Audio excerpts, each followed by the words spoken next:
Tiba saatnya kami mau mendengarkan firman-Mu. Bukalah hati dan pikiran kami, anak-anak-Mu, untuk mendengar dan menerima firman-Mu. Kiranya firman-Mu ini dapat menjadi berkat bagi kami, anak-anak-Mu. Di dalam nama Tuhan Yesus, amin. Halo Kids, hari ini Kak Nirma mau belajar firman Tuhan bersama-sama dengan Kids mengenai Petrus diselamatkan dari penjara. Nah Kids, Kak Nirma punya potongan-potongan kertas ini. Kak Nirma mau membuat sesuatu yang bisa mengikat. Ini Kak Nirma udah ada contohnya sebelumnya. Nih Kak Nirma buat ya.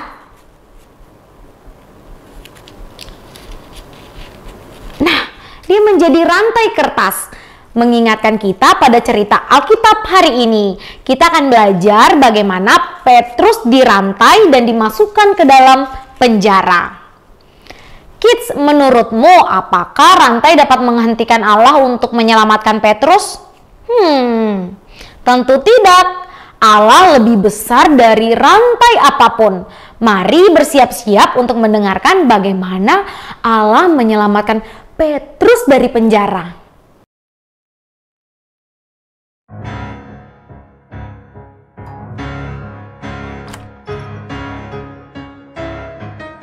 Raja Herodes Agripa menganiaya orang-orang percaya dalam gereja. Dia membunuh Yakobus, salah satu rasul Yesus. Ketika raja melihat betapa bahagianya orang-orang Yahudi, ia juga menangkap Petrus. Raja memasukkan Petrus ke dalam penjara dan menugaskan sekelompok prajurit untuk berjaga-jaga. Sementara Petrus di penjara, orang-orang percaya lainnya di gereja berdoa dan meminta Tuhan menolongnya. Raja merencanakan agar Petrus dibunuh. Malam sebelum diadili, Petrus tidur di antara dua orang prajurit. Dia dirantai dan tentara lainnya berjaga di pintu gerbang penjara. Tiba-tiba seorang malaikat Tuhan muncul dan sebuah cahaya terang bersinar di dalam sel penjara Petrus. Malaikat itu menepuk sisi tubuh Petrus dan membangunkannya. "Cepat, bangunlah," kata malaikat itu. Rantai-rantai itu dilepas dari pergelangan tangan Petrus. Malaikat itu menyuruh Petrus untuk berpakaian. Jadi Petrus mengenakan sendal dan jubahnya. Kemudian ia mengikuti malaikat itu. Petrus tidak yakin apa yang sedang terjadi. Ia mengira bahwa ia sedang melihat sebuah penglihatan. Malaikat itu membawa Petrus keluar dari penjara, melewati para penjaga, melewati pintu gerbang, dan menuju ke jalanan. Kemudian malaikat itu pergi. Ketika Petrus melihat sekelilingnya, ia menyadari bahwa Tuhan telah menyelamatkannya dari penjara dan kematian. Petrus bergegas ke rumah Maria, ibu Yohanes Markus, di mana orang-orang percaya berkumpul untuk berdoa. Ketika Petrus mengetuk pintu, seorang pelayan bernama Roda membukakan pintu. Ia mendengar suara Petrus dan ia sangat senang sehingga ia bergegas masuk ke dalam, meninggalkan Petrus yang berdiri di luar. "Petrus ada di sini, dia ada di depan pintu," dia mengumumkannya. Tetapi yang lain tidak mempercayainya. "Kamu gila," kata mereka. Petrus terus mengetuk dan ketika mereka membuka pintu, mereka hampir tidak percaya.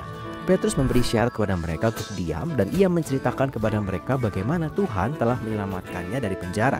"Beritahukanlah hal ini kepada Yakobus, saudara tiri Yesus, dan kepada saudara-saudara yang lain," kata Petrus. Lalu ia pergi. Ketika matahari terbit, para prajurit di penjara tidak tahu apa yang terjadi pada Petrus, dan raja menghukum para prajurit karena Petrus telah melarikan diri. Allah menjawab doa-doa orang banyak untuk Petrus. Allah memiliki rencana untuk Petrus dan gereja, dan dia menyelamatkan Petrus dari musuh-musuhnya. Petrus tahu bahwa ia akan menghadapi kematian karena ia percaya kepada Yesus. Tetapi ia tetap maju sehingga ia dapat membagikan kabar baik Injil.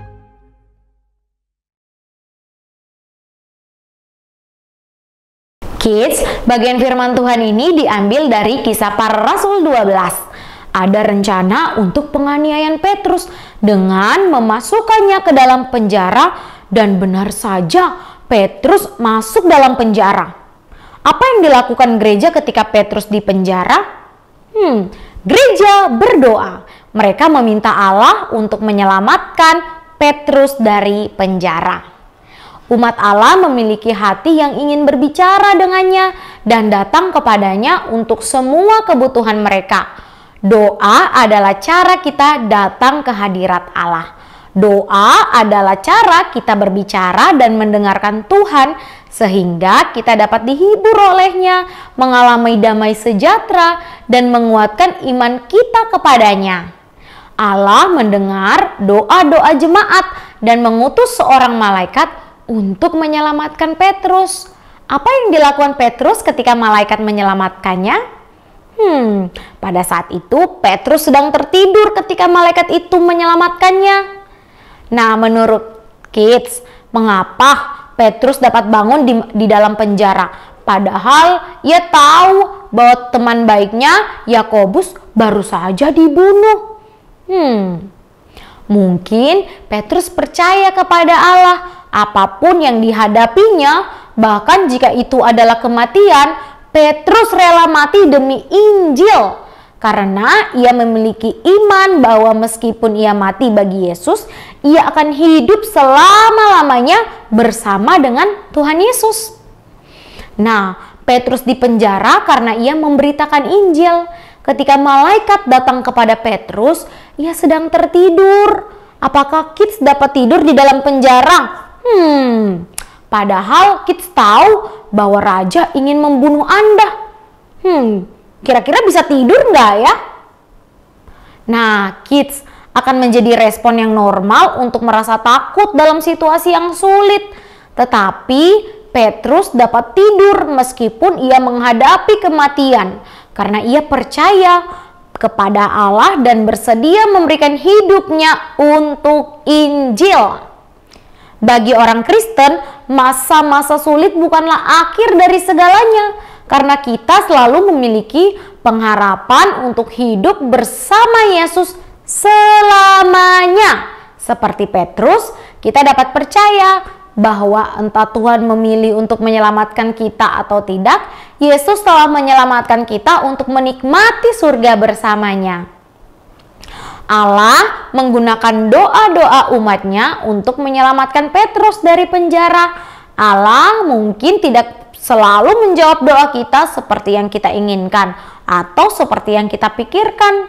Tetapi Allah selalu mendengar doa-doa kita, dan ketika kita berdoa, kita bertumbuh untuk semakin mempercayai Allah. Saat gereja berkumpul bersama, kita dapat berdoa untuk orang-orang Kristen di seluruh dunia yang mungkin menderita seperti Petrus, dengan percaya bahwa Tuhan mendengar doa-doa kita.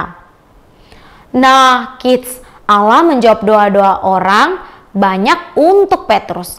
Allah memiliki rencana untuk Petrus dan gerejanya, dan Dia menyelamatkan Petrus dari musuh-musuhnya. Petrus tahu bahwa ia akan menghadapi kematian karena ia percaya kepada Yesus. Tetapi ia tetap maju sehingga ia dapat membagikan kabar baik Injil. Nah, ayo Kids, kita berdoa. Tuhan Yesus, saat ini kami bersyukur bahwa Engkau Allah yang besar. Engkau berkuasa atas apapun itu Tuhan. Dan kami Tuhan, anak-anak-Mu, mau terus berkomunikasi dengan Engkau melalui doa-doa kami. Biarlah Tuhan, kami mau rajin berdoa. Kami juga bukan berdoa untuk diri kami sendiri, tetapi kami juga mau berdoa bagi orang lain. Kami mau berdoa bagi bangsa kami, bagi teman-teman kami, bagi keluarga kami. Dan biarlah Tuhan memberkati setiap kami semua. Terima kasih Tuhan Yesus, hanya di dalam nama Tuhan Yesus kami berdoa. Amin. Nah, kita semua akan bersama-sama mengakhiri akan ibadah kita hari ini. Kak Eri akan berdoa untuk kita semuanya. Mari bersama-sama kita berdoa. Terima kasih Tuhan, hari ini kami boleh bersama-sama beribadah kepada Tuhan, memuji nama Tuhan, mendengarkan akan firman Tuhan. Tuhan, kami mau melakukan apa yang sudah kami dengarkan. Kiranya Tuhan menolong kami supaya kami dapat melakukan firman Tuhan itu dan melaluinya kami boleh mempermuliakan nama Tuhan. Berkati kami semua Tuhan, di dalam nama Tuhan Yesus kami berdoa. Amin. Ibadah kita selesai. Selamat hari Minggu. Tuhan Yesus memberkati.